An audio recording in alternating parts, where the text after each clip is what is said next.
그런 느낌을 좀 받아요. 네.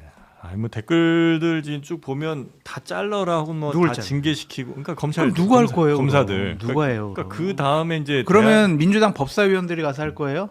그러니까 대안들을 좀 이렇게 주시면 한번 아이디어를 한번 잘 떠올려 보도록 하겠습니다. 그러니까 이게 극단적인 주장은 하면 안 이게 돼요. 다양한 분들이 계시니까 우리 시청분들도 저는 다 존중하는데 네. 이제 감정을 좀 빼야 되는 상황이 왔어요. 이거를. 그럼. 이 검찰 개혁도 이게 수사기소 분리 이제 한다니까요. 그거가 문제가 아니라 이렇게 이 비본질적인 걸 가지고 막 이렇게 되면은 이상한 대로 이제 막 튀는 거예요. 그러니까 이게 그래서 뭐 검찰 방송이냐 그런데 실제 벌어지고 있는 사안과 우려에 대해서 지금 논평을 하는 거고 이걸 어떻게 해결할지에 대해서 지금 책임감 있게 사실은 하는 거예요. 저는 이게 무조건 다 잘라라 한다라고 해결이 되나요? 그러니까 이게 어떻게 가야 되는 방향에 대해서 얘기를 하는 겁니다. 우리 시청자분 중에 이제 어느 회사에 다니는데 전쟁이 벌어지고 있는 우크라이나에 가가지고 여러 가지 주재원으로 활동을 해요. 열심히 활동을 해. 근데 회사가 1년 후에는 없어져. 그러면 거기서 열심히 활동할 수 있는 동력이 생기겠냐고요. 그러니까 이런 것들은 자신에게 좀 대입을 해서 생각을 한번 해보시는 게 어떨까. 시청자와 전면전. 그런 생각. 일단 네. 그 민중기 특검은 달래기에 나섰어요. 이제 검사들이 혼란스러운 거 그 심정 이해한다. 근데 이제 특검은 수사 검사들이 직접 기소도 하고 공소 유지에 관여하는 것이 필요하다. 그러니까 지금 우리가 계획했던 대로 가자 이렇게 이야기를 했고 네. 잘 하고 나서 다 하고 나서 돌려보내줄게 이제 이렇게 이야기를 했어요. 네. 다 하고 나면 당연히 돌아가야죠. 돌려보내주는 게 아니라. 특검에 파견된 검사들이 네. 무리한 주장을 하는 측면도 있는 것 같고 예. 그 심정도 이해가 가는 것 같아요. 그러니까 무리한 주장은 현 제도는 어쨌든 수사 기소하게 되어 있잖아요. 네. 그러니까 그 틀 안에서 본인들의 역할을 찾으면 될 거는 같은데 특검에 파견돼 가지고 열심히 일하는 검사들의 목적이 좀 두 가지라고 봐요. 하나는 역사를 바로잡기 위해서 사명감을 갖고 일하는 측면도 하나가 있고 또 하나는 야 내가 여기서 수사를 열심히 해가지고 나중에 검찰에서 정말 승진해야지. 승진 좀 하고. 뭐 이제 중앙지검장도 하고 검찰총장도 하고 그럴 수 그래야지. 있겠죠. 네, 네. 그럼 내가 이번에 정말 정권에 잘 보여야지 열심히 수사해야지 이런 측면도 있을 거예요. 그러고 나서 뭐 나중에 나가면 변호사 돈 많이 벌어야지. 그건 인간의 본성이니까 뭐라 할 수 없잖아요. 네. 근데 검찰이 없어지잖아요. 네. 그럼 자신의 목표가 이제 없어지는 거잖아요. 그럼 내가 여기서 뭐 하려고 열심히 이렇게 돈도 별로 안 받고 날 새가면서 내가 왜 일하나? 그런 상실감은 어느 정도 이해가 된다라고 말씀드립니다. 네. 근데 그들에게 너희들 지금 공적인 책임감을 가지라고 이렇게 막 멱살을 잡는 것도 좀 무리가 있지 않나 그런 생각도 들고. 알겠습니다. 검사로서 너무 꿈이나 욕심이 혹시 컸던 건 아닌가? 이분들 파견된 분들이 네. 그러니까 뭐 제2의 윤석열을 꿈꾼 분도 있겠죠. 그러니까 그 윤석열은 게 비상계엄 내란이 아니라 그 최고 권력자까지. 그게 아니라 국정농단 특검하고 네. 그다음에 검찰 특수부 그때 문재인 정부 때 중용이 되면서 예. 서울중앙지검장하고 검찰총장하고 그러니까 이게 원래 특검 하면은 잘 하면은 그렇게 어느 정도 수사력 인정받아가지고 이렇게 승진을 했거든요. 네. 근데 이제 이게 그러니까 특검이라는 게 보통 이제 특검과 특검보가 있고 이분들은 이제 보통 이제 그 소위 말하는 옷을 벗은 분들 변호사 출신이나 뭐 이제 법조인 출신들이 하는데 이분들은 이제 정치적 목표가 상당히 커요 사실은. 네. 예, 특검에서 또 했다라고 하면은 변호사들이 들어오면은 돈 못 벌어도 여기 한 반년만 버티면은 그 다음에 수임하거나 이런 거에 상당히 영향을 주니까. 네, 네. 근데 경찰에서 파견 온 사람, 검찰 수사관, 검사들 이런 사람들은 이거 승진 뭐 말씀하셨다시피 내가 이제 일을 잘해 열심히 해야 되겠다는 거 있지만 이건 기본적으로 이제 승진 욕심이 있는 거거든요. 네. 그러니까 이 부분이 있어서는 동기부여가 안 되는 거는 맞고. 근데 이제 저는 이 생각은 들어요. 그러니까 사실은 그러니까 우리나라에 지금 이제 수사와 기소가 분리가 안 된 게 공수처하고 이제 특검 요거밖에 없어요. 그러니까 나머지는 이제 다 이제 분리가 됐잖아요. 그래서 이렇게 반발하는 것도 뭐 이해는 가는데 이제는 그러면 이제 앞으로 어떻게 할 것이냐 앞으로 특검은 사실은 이 생각이 들어요. 지금은 사실은 공소 이제 1년 유예 기간이 있잖아요. 네. 그러니까 지금은 어쨌든 이분들이 하는 게 맞죠. 유예 그런 공소청이 이분들의 주장은 예를 들면은 그러면 누가 그러면 이 공소유지를 해야 되는 거냐? 공소청이 하라는 건데 공소청이 없잖아요 지금. 그러니까 지금 내년 9월에 지금 이게 소위 말해서 수사 기소가 완전히 분리되는 1년 거잖아요. 걸리니까. 예. 그러니까 이거는 이분들이 안 하겠다라고 하는 거는 좀 말이 안 된다 지금은. 그때까지는 당연히 해야 되는 게 맞고. 당연히 해야 되는 게 맞죠. 네. 근데 이제 앞으로 그럼 어떻게 할 것이냐에 이제 문제들이 있는 거예요. 그러면은 예를 들면은 특검을 이제 뭐 계속 할 거 아니에요. 어떤 특검이든지. 그러면은 그때는 어디서 누구를 데려올 거고 공소유지를 어떻게 할 거냐. 예를 들면은 중수청에서 데려와요. 근데 여기는 수사만 할 거 아니에요. 그럼 기소는 그러면은 이 사람들이 기소 공소유지를 할 수 없어요. 그러면 이제는 수사와 기소를 같이 하는 게 아니라 특검도 분리해야 돼요. 그러면 공소청에 넘겨야 되는 거예요. 그러면. 근데 그 나중에 문제도 예, 예. 물론 당연히 말씀하신 것처럼 있겠습니다만 당장 이 사람들이 못 해먹겠다. 열심히 안 하겠지. 예. 아니면 뭐 태업을 한다든지 아니면 뭐 알아서 하세요. 뭐 이렇게 간다든지 나 이렇게 할 거면 내가 굳이 아까 말씀하신 것처럼 왜 이렇게 내가 뭐 열심히 합니까? 뭐 이럴 수 있잖아요. 그러니까 그게 옳다는 건 전혀 아니고 그렇게 하는 경우에 사실 수사가 제대로 이루어지지 않거나 그러니까요. 그러면 그러니까 이익을 보는 건 오히려 범죄를 저지른 사람들일 거 아니에요. 그러니까요. 그 검사들이 제대로 안 하면 범죄를 밝혀내야 되는데 그러면 그 피해는 반대로 우리가 이제 대부분의 시민들이 받게 되는 걸 거고 이 상황은 어떻게 해야 되나? 그리고 그 사람들한테 어떻게든 잘 구슬려 갖고 일을 하게 만들어야 되는 건가? 아니면 그럼 니네 때려쳐 우리 뭐 수사할 사람 니네 말고 없냐? 그리고 다시 이제 데려오는 게 맞는 건가? 그러니까 이게 원래 혁명보다 개혁이 어렵습니다. 무슨 이게 개혁이에요? 아니 그러니까 좀만 얘기 들어보세요. 따지지 좀 마줘. 말 좀 끊지 말라고 좀. 네. 검찰 혁명을 하는 게 아니라 검찰 개혁을 하는 거잖아요. 네. 그러니까 계속 검찰 개혁의 노래를 불렀잖아요. 네. 그러면 개혁이라고 하는 거는 어느 나라 개혁도 마찬가지예요. 네. 혁명을 하는 게 아니라 개혁을 하려면은 그 각 이해관계 당사자들에 대한 설득과 납득이 될 만한 정도의 뭐 조치들이 있어야 되는데 뭐 어제도 이제 뭐 그런 얘기 여기서도 했고 그랬는데 이게 약간 감정이 지금 많이 섞여 있다 다들. 그러니까 뭐 이제 뭐 민주당에서도 검찰청 해체라는 거를 들려드리겠습니다. 정청래 대표가 네. 추석에 라디오에서 이런 네네. 얘기를 공약으로 걸면서 이게 지금 한 거거든요. 이게 그러니까 무슨 의미가 있어요? 그 공소청이고 검찰청이고 그들의 이름이 검사고 무슨 뭐 공소관이고 이게 무슨 의미가 있죠, 사실은? 어차피 하는 일은 똑같아요. 그러니까 수사 기소 분리가 되면은 근데 이런 식으로 이제 감정 싸움으로 가는 게 제가 보기엔 굉장히 안 좋다. 그래서 차분하게 해야 돼요. 저는 뭐 검찰 개혁 당연히 하고 수사 기소도 이제 뭐 거슬 수 없는 대세라고 보는데 이런 식으로 이제 막 그럼 또 이제 박지원 의원은 야 싹 다 학명이야, 싹 다 징계 뭐 이렇게 예, 되면 예, 이게 예. 이제 일이 되겠냐고요. 그러니까 좀 차분하게 조금 모든 검사들을 형사부에 있는 95% 검사들까지 다 뭔가 이 악마화하거나 이들을 적폐화해가지고 이런 식으로 가면 안 된다. 개혁을 야무지게 똑바로 좀 해야 된다. 감정을 좀 빼고 차분하게 갔으면 좋겠어요. 그러니까. 예. 그러니까 예를 들면은 막 검사들이 날새가면서 자료 보고 뭐 참고인들 불러서 조사하고 네. 그래가지고 범죄 혐의점 해가지고 막 수사 덜 심해가지고 기소하고 이런 게 역할이잖아요. 네. 근데 에휴 내가 뭐 하려고 하나 6시 됐네. 퇴근하자. 퇴근할래.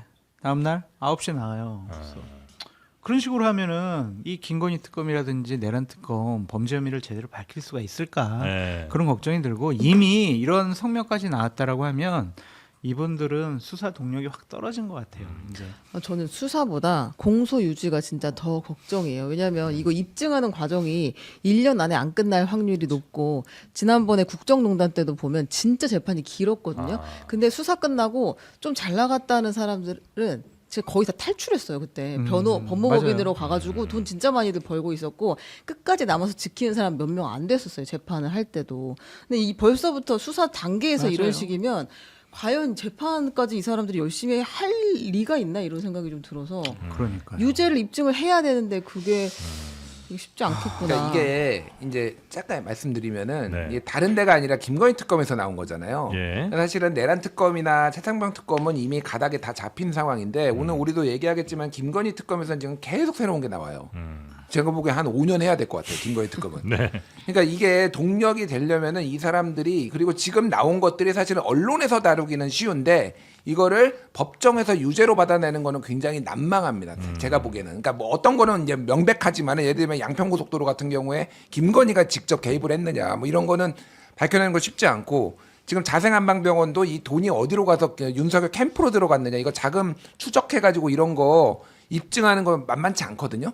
그러니까 이게 그런데 이제 수사 동력도 떨어지고 이거 만약에 공소유지 되면은 일부러 뭐 이 사람들을 무죄를 주기 위해 하지는 않더라도 이게 대부분 우리가 지금 언론에서 다루는 거 상당수가 다 그냥 무혐의 나올 수도 있겠다 지금.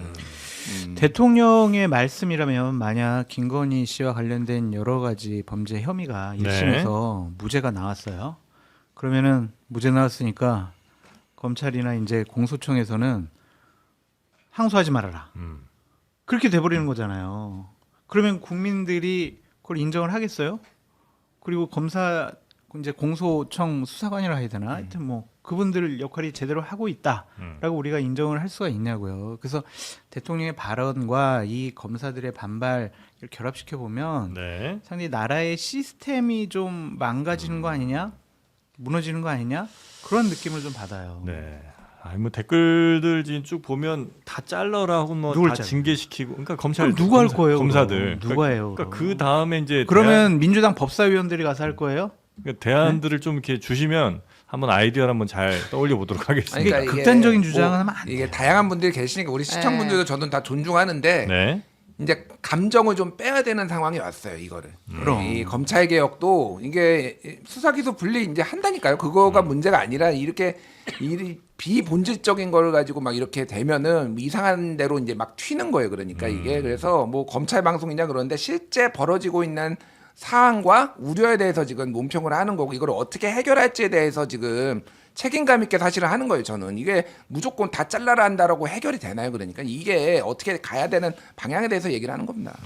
우리 시청자분 중에 이제 어느 회사에 다니는데 전쟁이 벌어지고 있는 우크라이나에 가가지고 여러 가지 주재원으로 활동을 해요. 열심히 활동을 해. 근데 회사가 1년 후에는 없어져. 그러면 거기서 열심히 활동할 수 있는 동력이 생기겠냐고요.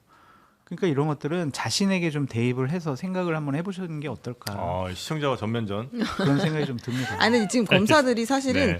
자신들의 수사를 가지고 약간 인질 삼아가지고 지금 항명하는 그런 모양처럼 것도 보이기는 있죠. 하죠. 맞아요. 네. 이거는 뭐 올바르다고 보기는 어려울 그렇죠. 것 같은데 네. 현상이 이렇다. 근데 이제 현실적으로 어떻게 그럼 할 거냐는 그 문제 지금 달래는 네. 것만으로 되겠냐고요. 그것도 안 된다는 그럼 어떻게 해야 돼요? 거고요. 때려요 그냥 뭐 어떻게? 예? 아니 그래서 일하게 어떻게 그래도 만들 우리 수 하자. 있어요? 그냥 수사는 끝내고 가야지. 네. 그것만으로 과연 이 사람들의 마음을 돌릴 수가 있느냐 그런 생각이 듭니다. 대통령께서는 검사들 모욕했잖아요. 지들 마음대로 지들 편은 봐주고 이러면은 검사들이 모욕감 느끼지 않겠어요?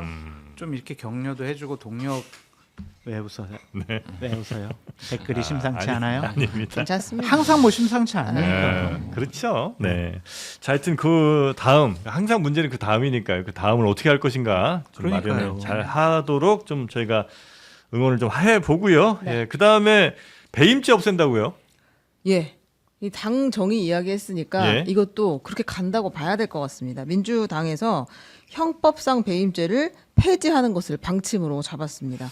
그리고 대체 입법, 그러니까 부족한 배임죄 예. 빠지면서 구멍난 부분은 우리가 조금 더 찾아보고 대안을 모색해서 곧 발표하겠다. 이렇게 일단 배임죄는 없애고. 그거는 이제 방침으로 정해졌으니까 아, 그래요? 정기국회 안에 배임죄를 없애는 것 같습니다. 누구 쪽으라고 배임죄는 없애는 거예요? 그러니까 근데? 누구를 뭐 좋으라고 하는지 모르겠어요. 근데 지금까지 민주당 이야기는 이제 기업 활동을 과도하게 옥죄는 경제 형벌은 네. 줄이려고 한다. 이것들이 그동안 뭐 소상공인, 자영업자 등까지도 이제 괴롭히는 범죄였으니까 네. 이 불분명하고 좀 이렇게 모호한 배임죄 대신 다른 방식을 모색하겠다라고 이야기를 했거든요. 네. 근데 배임죄 지금 특검에도 걸려 있는 게 좀 몇 개 있죠. 예, 그러니까 김건희 특검에서 네. 양평고속도로 노선 변경할 때 네. 그 관련해서 압박을 행사했던 그 양평군에 있는 공무원을 업무상 배임으로 지금 조사를 하고 있어요. 배임죄가 만약에 없어지면 이거 그냥 사라지는 거죠. 그래서 그 수사하기가 쉽지 않아지겠죠. 그리고 네. 이제 뭐 IMS 그 모빌리티 관련해서 IMS면 그 김건희 씨 예, 그 집사. 집사가 이제 그동안 돈 땡겨가지고 했을 때 네. 거기 돈 투자한 기업들 있잖아요. 거기도 뭐 HS 효성의 조현상 이런 사람들이 업무상 배임으로 조사를 지금 받고 있거든요. 네. 그러니까 이제 그렇게 되면 배임이 없어지게 되면 이런 혐의들은 좀 적용하기가 어려워질 것이다. 이런 우려들이 있죠. 그러니까 이런 것들 제도적인 개선 필요하면은 논의해봤으면 좋겠어요. 네. 여러 부작용이 있는가, 음. 그리고 범죄자들을 처벌하기 힘든 것이 아닌가, 이것을 폐지했을 때 어떠한 영향이 있는가 이런 것들을 제대로 검토해야 되는데 그런 게 공론화되거나 국회 내에서 제대로 된 논의가 있었던 것 같지는 않습니다. 그냥 네. 민주당이 밀어붙이는 것 같은데 이것도 우리가 정치적인 의도가 있지 않나라고 의심할 수밖에 없어요. 이재명 대통령 대장동 백현동 건과 관련해서 업무상 배임 혐의로 지금 재판받고 있잖아요. 그러면 그것을 면소 판결을 내려주기 위해서 이런 배임죄 혐의에 대한 처벌 규정을 없애려고 하는 것이 아니냐. 그렇게 저희가 평가하고 또 뭐 논평할 수밖에 없는 상황 아니냐. 그러니까 네. 1년에 우리 앞에서 쭉 다뤘던 것이 그냥 이재명 대통령이 되고 민주당이 집권한 것이 이재명 대통령과 민주당과 관련된 인사들에게 무죄, 무혐의 이런 것들을 면소 판결 이런 것들을 이끌어내기 위한 것이 아닌가 그런 생각이 들 수밖에 없어요. 배임죄가 처벌하지 못하도록 여러 가지 규정이 바뀌어진다면 문재인 전 대통령 사위 서모 씨 그리고 최문순 전 강원지사 이상직 전 민주당 의원 뭐 이런 분들은 다 이제 면소 판결 받는 거잖아요. 이게 뭔가 이제 그런 생각이 좀 듭니다. 대체로 이제 무슨 대기업 저 총수들 이런 사람들 경영인들이 많이 좀 그동안 좋아하겠죠 이제. 이거에 이제 좀 예. 뭐 이른바 뭐 괴롭힘이라면 괴롭힘을 당했다는 이제 배임과 횡령으로 처벌이 많이 받았잖아요. 네. 이제 이게 없어지는 건데 그게 맞는 것인가 그런 것들 좀 더 논의를 해봤으면 좋겠어요. 네. 그러니까 이게 정영계가 굉장히 원했던 일이긴 아니, 하죠. 그러니까 이게 네. 여야가 바뀐 게 이제 국힘 쪽이 전통적으로 재계의 어떤 목소리, 뭐 네. 경총이 뭐 얘기하는 거 다 얘기했는데 지금 국힘이 뭐라면은 배임죄 폐지하면은 기업가들의 도덕적 해이가 발생한다 이런 주장을 지금 하고 있어요. 그러니까 이게 뭐 여러 가지 논쟁점들이 있습니다. 사실은 이제 이재명 대통령의 이제 사법 리스크로 인해서 이제 논의가 확산되는 경우가 있는데. 배임죄가 굉장히 이제 모호한 경우가 있다라는 재계의 오랜 요구에 대해서 생각해 볼 필요는 있어요. 네, 그러니까, 네, 네, 네. 예, 그러니까 어떤 경영적 행위를 경영 판단을 했을 때 그게 결과적으로 회사에 손해가 났을 때 그러면은 이거를 배임죄로 걸 수가 있느냐. 일단 걸고 보면은 어쨌든 시달려야 되는 거고. 그러다 보니까 그거가 굉장히 모호하다. 좀 억울했던 측면이 있겠죠. 네, 예, 뭐 그런데 그러니까 저는 배임죄를 폐지할 수 있는데 지금 뭐 배임죄 중에서도 배임수재죄나 배임증재죄 뭐 이런 게 그거는 폐지 안 할 것 같아요. 네. 무슨 얘기냐면은 쉽게 얘기하면 뇌물죄예요. 그거는 뇌물을 받아가지고 뭔가 금전적 이득을 받아가지고 배임을 했을 때는 이거는 또 남아 있을 것 같아요. 지금 아직 확실하지 않아가지고 어디까지 왔는지. 그러니까 이게 법을 좀 정교하게 만들 필요는 있겠다. 배임죄의 가장 큰 문제점은 모호하기 때문에 코에 걸면 코걸이, 귀에 걸면 뭐 귀걸이 그런 뭐 측면이 이런 있죠. 측면이 네. 있기 때문에 이게 뭐 오해를 받는 부분도 있지만은 이왕 이렇게 얘기가 나왔으면은 좀 생산적으로 재계 얘기도 듣고 야당 얘기도 듣고 뭐 이렇게 하면서 좀 법조계 얘기도 들으면서 좀 결론을 냈으면 네. 좋겠다. 이건 이재명 대통령에도 좋지 않습니다. 이재명 대통령의 범죄 혐의와 관련돼서 이런 것들이 무관하다. 이재명 대통령을 봐주려고 면소 판결을 내리게 하려고 이러한 법 개정들이 이루어지는 것이 아니냐 이런 의심만 나와도 이재명 대통령에겐 좋지 않아요. 그렇기 때문에 법 개정에 대해서는 신중하게 논의와 검토가 필요하다라고 네. 말씀드립니다. 이 배임죄가 지금까지 어떻게 적용됐는지를 보면 네. 이 법 성격이 좀 보일 수 있을 것 같은데 그 이건희 회장 있잖아요. 그 당시에 경영권 승계를 하겠다고 삼성 SDS의 신주 인수권부 사채를 헐값에 발행한 혐의 네. 이것도 이제 배임으로 재판에 넘겨졌을 때 징역 3년에 집행유예 5년 받았었거든요. 네. 최태원 SK그룹 회장도 계열사 자금 450억 원을 그 사적으로 유용한 혐의로 배임 받았고 김승현 하나그룹 회장도 이제 부실 계열사 지원한 걸로 배임 3년에 5년 받았었어요.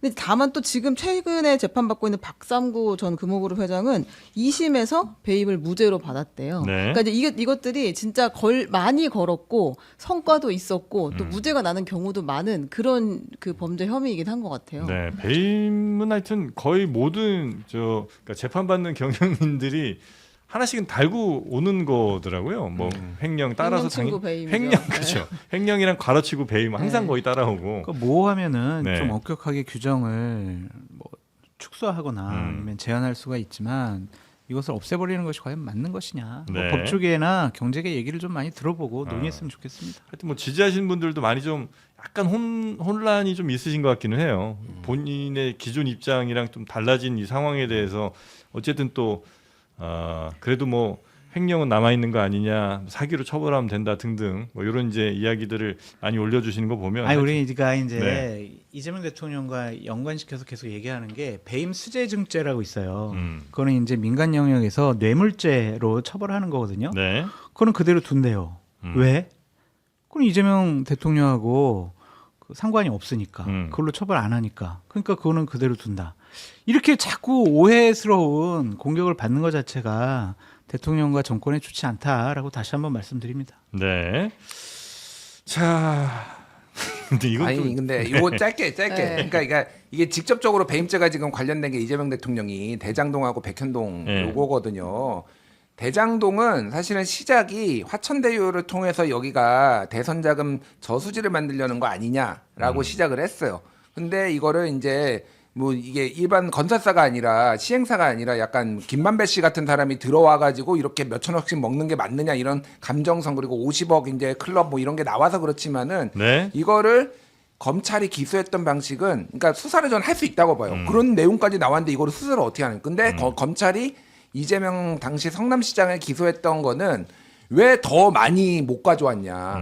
근데 이재명 시장은 충분히 가져왔다 환수를 했다라는 거예요. 네. 그러니까 그게 쟁점이 되면은 이게 저수지가 있어가지고 진짜 대선 자금으로 썼다 그러면 이거는 다른 걸로 처벌하면 되는데 네. 대장동은 약간 그런 쟁점이 있고 백현동 같은 경우에는 이제 로비스트 김인섭 씨 이재명의 측근이었던 김인섭 씨가 이게 유죄를 받은 거잖아요. 네. 사실 그래서 이건 배임죄가 아니라 다른 걸로 지금 정진상 실장도 지금 그걸로 지금 재판받고 있고 지금 처벌할 수 있는 거 충분히 예, 있다. 있어요. 그러니까 네, 네, 이거를 네. 그래서 모르겠습니다. 이제 이게 워낙 민감한 문제기는 한데 이게 이제 다 이걸로 빠져나간 배임죄를 없으면 다 빠져나가는 거냐? 그런 건 아니라는 저는 말씀이신 아니라고 거고요. 봐요. 네. 예. 그냥 이름 이렇게 바꿔요 그냥 뭘요? 법을.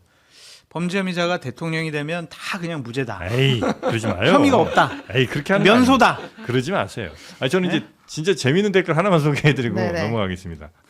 영진아, 물이 너무 맑으면 물고기가 못 산단다. 그러니까 배임죄 정도는 이게 벌로 처벌하지 않아야 경제가 활성화된다 뭐 이런 얘기인 것 같은데 와 이거는 너무 왜 댓글이랑 자꾸 얘기를 하려고 하세요?